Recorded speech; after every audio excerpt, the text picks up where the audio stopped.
Hello, this is Krishna Chaudhary और मैं आज आपका हार्दिक स्वागत करता हूं अपने हमारे और सभी के इस चैनल पे जिसका नाम है कृष्णा की क्रांति।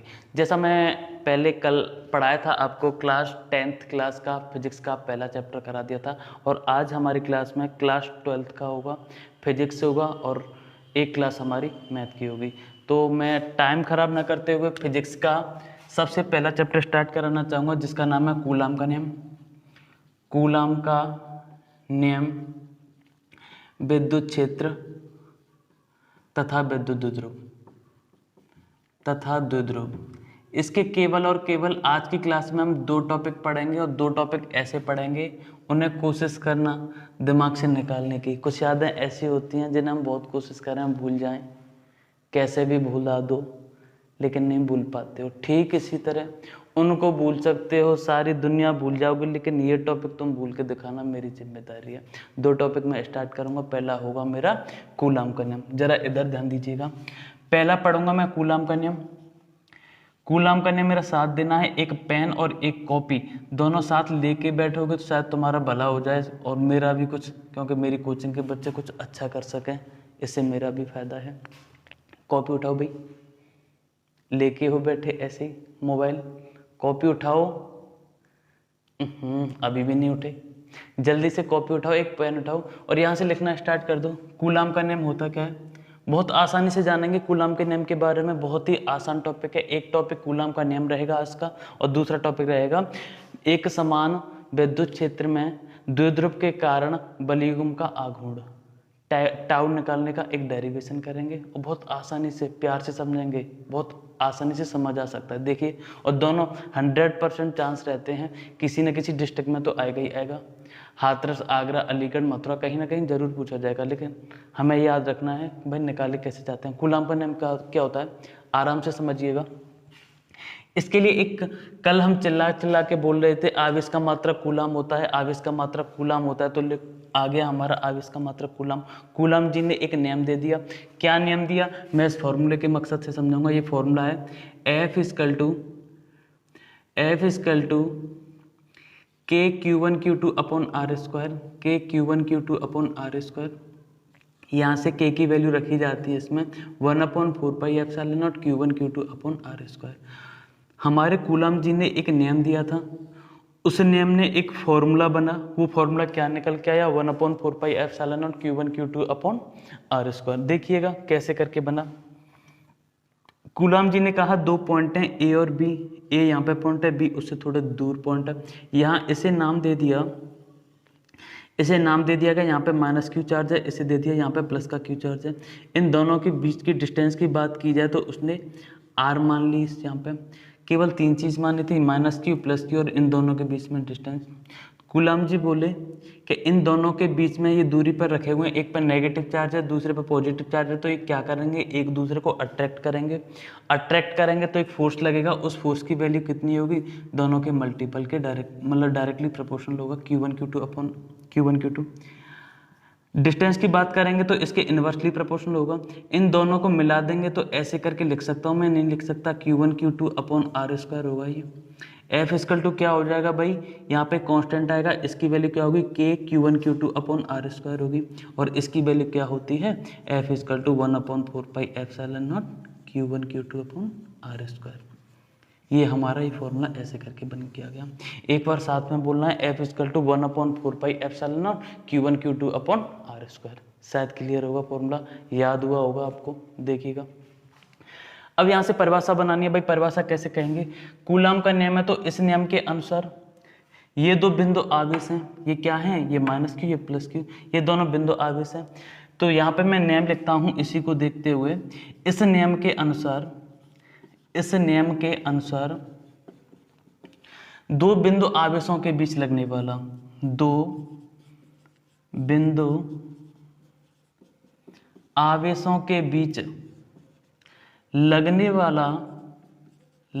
वाला आकर्षण बल, या तो वो आकर्षण बल होगा, अगर पॉजिटिव है तो होता भाई प्रतिकर्षण बल। आकर्षण बल या प्रतिकर्षण बल उन आवेशों के गुणनफल के अनुक्रमानुपाती तथा बीच की दूरी के वर्ग के क्या होता है, ये व्युत्क्रमानुपाती। देखिएगा, आकर्षण बल या प्रतिकर्षण बल उन उन आवेशों के गुणनफल के अनुक्रमानुपाती, गुणनफल के अनुक्रमानुपाती, गुणनफल के अनुक्रमानुपाती, अनुक्रमानुपाती का क्या होता है, बढ़ाने पे बढ़े और घटाने पे घटे, अनुक्रमानुपाती, तथा बीच की दूरी के, तथा बीच की दूरी के वर्ग के व्युत्क्रमानुपाती होता है, वर्ग के व्युत्क्रमानुपाती होता है, व्युत्क्रमानुपाती होता है। चीजें समझ आ रही होंगी, बहुत आसान था। कूलाम का नियम क्या था, दोबारा से रिवाइज करा देता हूँ।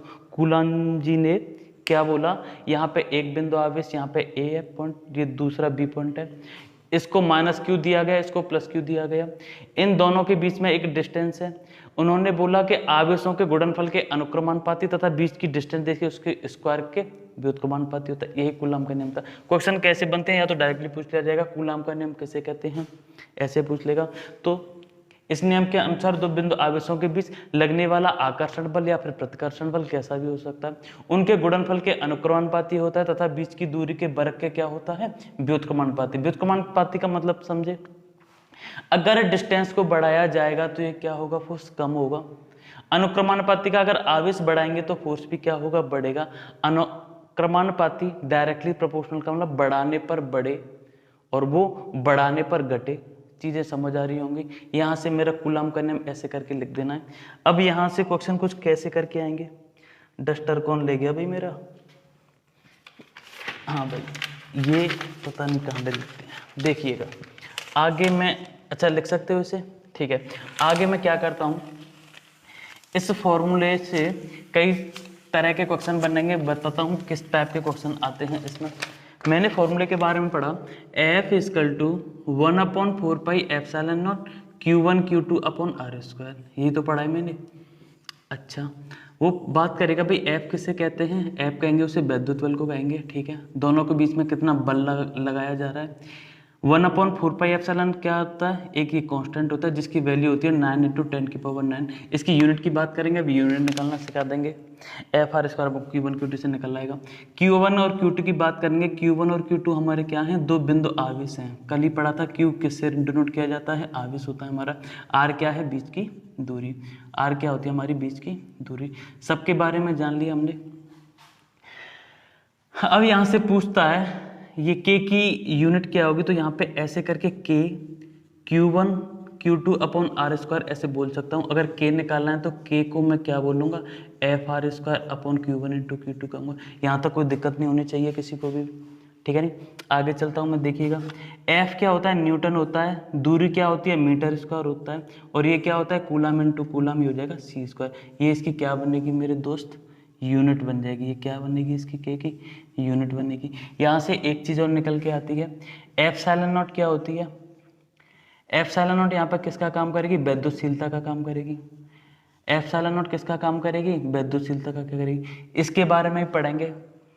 8.85 × 10⁻12 करके इसका वैल्यू आती है, जरा ध्यान दीजिएगा। वो पूछ सकता है कि ε0 की विमा निकालिए, ε0 की विमा निकालिए या फिर मात्रक निकालिए। ε0 की विमा या मात्रक आसानी से निकाल सकते हैं। इसका पहले मात्रक निकाल देता हूं मैं। जो मात्रक इसका होगा क्या वो उसका ही होगा, बिल्कुल ठीक है। क्यों, क्योंकि तो कांस्टेंट है, ε0 का निकालना, ये इधर जाएगा तो सेम बनेगा। यहाँ से ε0 भी क्या होगा मेरे दोस्त, देखिए जरा, ये इधर जाएगा तो ये क्या बनेगा, Q1 होगा, यहाँ पर Q2 होगा अपॉन Fr², ठीक है कि नहीं, समझ आ रहा होगा। ये इधर जाएगा, नहीं थोड़ा अंतर आएगा, देखिएगा ε0 इधर जाएगा, F इधर बनेगा, तो ये हो जाएगा कूलाम² अपॉन Nm²। चीज़ें समझ आ रही होंगी।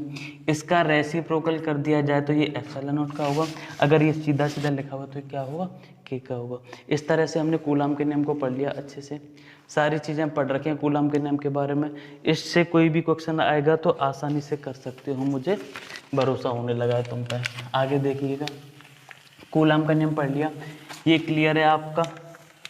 एक फॉर्मूला याद रखना है इसके लिए, F = 1/4πε0 Q1 Q2 upon r²। आज का दूसरा टॉपिक हमारा एक और रहेगा, कम से कम 2 मार्क्स का पूछ लिया जाता है। जो आगे मैं पढ़ाने वाला हूँ उससे 3 नंबर का बन सकता है। एक डेरिवेशन है छोटा सा, कल की क्लास में 2 पढ़ेंगे हम, अच्छी स्थिति और दूसरा होगा निरक्ष स्थिति।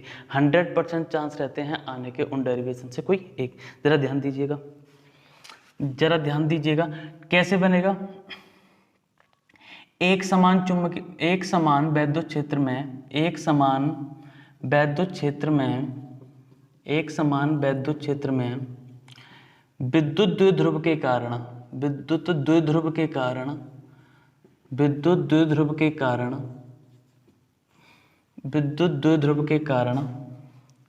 लगने वाला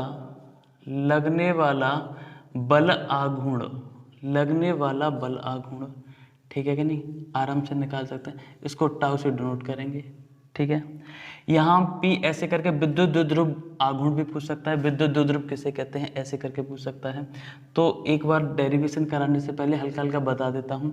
सबसे पहले बात करेंगे विद्युत द्विध्रुव क्या होता है, आसानी से समझिएगा।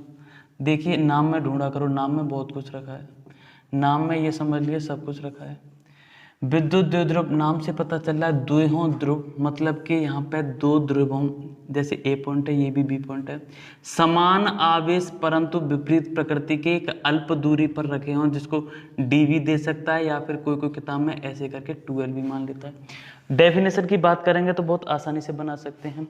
समान आवेश होने चाहिए किंतु अल्प दूरी पर रखे हों, ये निकाय हमारा क्या कहलाएगा, द्विध्रुव कहलाएगा। देखिएगा एक ऐसा निकाय जिसमें समान आवेश किंतु विपरीत प्रकृति के होने चाहिए, अलग अलग होने चाहिए, विपरीत प्रकृति के हो। जब तक विपरीत प्रकृति के नहीं होंगे तब तक नहीं जमेगी बात। विपरीत प्रकृति के हों तो यह निकाय का मतलब क्या होता है, सिस्टम। तो यह निकाय द्विध्रुव कहलाएगा, विद्युत द्विध्रुव कहलाएगा। चीजें समझ आ रही होंगी, द्विध्रुव कहलाएगा, ठीक है कि नहीं, ये चीज समझ आ गई होगी, कहलाएगा, ठीक है कि नहीं।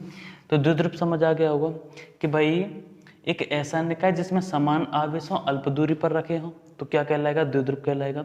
एग्जाम्पल ले लेता हूँ, यहाँ पे बाई चांस माइनस का 10 कूलम है और यहाँ पे भी क्या होना चाहिए, प्लस का 10 होना चाहिए। यहाँ पे मैंने 20 लिया माइनस का, तो यहाँ भी प्लस का 20 होना चाहिए। ये नहीं कि मैं इधर ही माइनस ले रहा हूँ, उधर भी हो सकता है मेरे दोस्त। माइनस का 50 इधर ले लिया तो प्लस का 50 इधर होना चाहिए। चीज़ें समझ आ रही होंगी। अब फिर से डस्टर ढूंढता हूँ मैं, नहीं मिलेगा मैं पेज का यूज़ करूँगा दोबारा से। देखिएगा अब मैं इसको मिटा देता हूँ ऐसे करके, ठीक है नहीं। अब यहाँ से एक चीज़ और बनी, बल युग्म आघूर्ण क्या होगा, बल युग्म आघूर्ण भी पूछ सकता है, बल युग्म आघूर्ण भी पूछ सकता है। ये माइनस क्यू था और यहाँ से कौन सा था, प्लस का क्यू था। यहाँ के बीच की दूरी यहाँ पर 12 मान लेता हूँ। 12 इसलिए मान लेता हूँ क्योंकि यहाँ से डिवाइड करने में आसानी हो। मिड पॉइंट से 12 तो आधे आधे करेंगे तो हमारे हिसाब से क्या हो जाएगा भाई, एल और एल हो जाएगा, ठीक है नहीं। चीज़ें समझ आ रही होंगी। देखिएगा अगर उसने पूछ लिया आपसे बल युग्म आघूर्ण क्या होगा, बल युग्म आघूर्ण क्या होगा, एक फॉर्मूला होता है इसका, आवेश इनटू दूरी। मतलब कि आवेश की वैल्यू कोई सा एक आवेश ले सकते हैं, यहाँ से क्यू ले लिया, यहाँ से या तो डी ले लो, अगर डी माना है तो, या फिर 12 ले लो, है ना। तो ऐसे करके पी से डिनोट करेंगे तो ये हो जाएगा P इजकल टू 2 की वैल्यू। ये क्या बनेगा, P इजकल टू 2 की वैल्यू। यहाँ मात्रक की बात करूँगा तो मात्रक यहाँ से क्या बनेगा, ये हो जाएगा कूलम इंटू मीटर। क्या हो जाएगा इसका, कूलम इंटू मीटर। शायद समझ आ गया होगा आपको, ठीक है नहीं। मात्रक आ गया, बिमा भी निकाल सकते हैं अगर ज़रूरत पड़े, नहीं ज़रूरत है आते हैं फिर भी निकालने लग जाते हैं, ठीक है कि नहीं। चीज़ें क्लियर हैं दोनों, ठीक है। अब डेरिवेशन की बात करेंगे। डेरिवेशन बहुत ही ज़्यादा सिंपल है, फालतू की चीज़ों पर ध्यान नहीं देना, हमें केवल टू द पॉइंट बात करनी है। एक समान वैद्युत क्षेत्र की कह रहा है, एक समान वैद्युत क्षेत्र, भाई ये एक समान बना दिया। मेरी लाइनें थोड़ा टेढ़ी जा रही हैं क्योंकि बचपन में मैं गलतियां किया करता था। टीचर पढ़ाया करते थे, मैं हिसाब लगाया करता था पीछे बैठ के कितना कमा रहा है ये टीचर, समझे कि नहीं समझे। अगर मैं देख लेता सही से तो शायद और अच्छे से समझ पाता और आपको और अच्छे से समझा देता। देखिएगा जरा, यहाँ पे मैंने एक द्विध्रुव को लिखा ऐसे करके माइनस क्यू, जो मैंने किया वो तो मैंने नहीं करना है, माइनस क्यू यहाँ पे ले रखा है मैंने प्लस क्यू, दोनों आवेश हैं, दोनों के बीच की डिस्टेंस क्या दे रखी है 12 दे रखी है। इसको डिवाइड किया गया है एल में, और यहाँ भी किस में करेंगे मेरे दोस्त, एल में कर देंगे, एल एल हो जाएगा। ठीक है नहीं, बहुत अच्छा लग रहा है भाई, एल एल में बट के देखिएगा, ओ पॉइंट है ये। यहाँ से इधर एफ फोर्स लगेगा, F equal to q E, इधर लगेगा माइनस का क्यू ई, क्योंकि माइनस की वजह से है, समझिएगा। यहाँ से ऐसे करके डॉट डॉट खींच सकता हूँ, ये ट्रायंगल का रूप दिखाई दे रहा है मुझे, मैं तो यहाँ पहचान लेता हूँ ये ट्रायंगल है। ये जहाँ ट्रायंगल देखे मुझे अच्छा लगने लगता है, क्योंकि मैथ मैं ठीक ठाक थोड़ा क्वेश्चन वक्शन कर लेता हूँ। मुझे ट्रायंगल दिख गया यहाँ पे। अच्छा ये ट्रायंगल दिख गया तो इसका ये एक्स एक्सिस होगा, और ये वाला कौन सा होगा, इसका वाई एक्सिस होगा। एक्स एक्सिस में लिखना होगा तो ये वाली लाइन का कंपोनेंट में डिवाइड करेंगे तो ये होगा 12 साइन थीटा।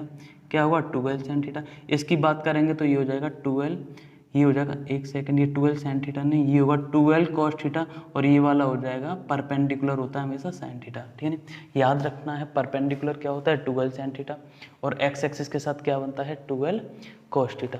जरा ध्यान दीजिएगा, हमें टाउ निकालना था, टाउ इक्वल टू भाषा लिख लेंगे, एक समान विद्युत क्षेत्र में ये ऐसे करके द्विध्रुव आघूर्ण रखा हुआ, द्विध्रुव रखा हुआ, उस पर आघूर्ण लग रहा है। ठीक है नहीं, मैं डायरेक्टली बात करता हूँ। तो टाउ निकालना है, बल युग्म आघूर्ण निकालना है। टाउ होता है बल इंटू लंबवत दूरी, बल इंटू लंबवत दूरी। लंबवत दूरी का क्या मतलब होता है, परपेंडिकुलर डिस्टेंस।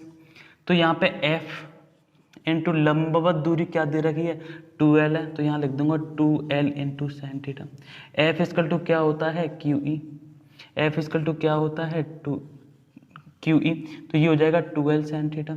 यहाँ से ध्यान दीजिएगा 2QL कहीं दिखाई दे रहा है, हाँ हाँ मुझे दिखाई दे रहा है, ये रहा, और मैंने अलग भी कर लिया। 2QL को अभी मैंने पढ़ाया था P इक्वल टू 2QL होता है, इससे पहले पढ़ाया था, तो 2QL की जगह पे यहाँ से PE साइन थीटा बना है। ये हमारा इसका डेरिवेशन हो चुका है, ये हमारा डेरिवेशन निकला है। Tau equal to PE sine theta में क्या कर लेना है, याद कर लेना है। आज के लिए 2 क्लासेस, 2 टॉपिक थे हमारे। पहला क्या था, कूलाम का नियम था, आसानी से याद कर लिया। इस नियम के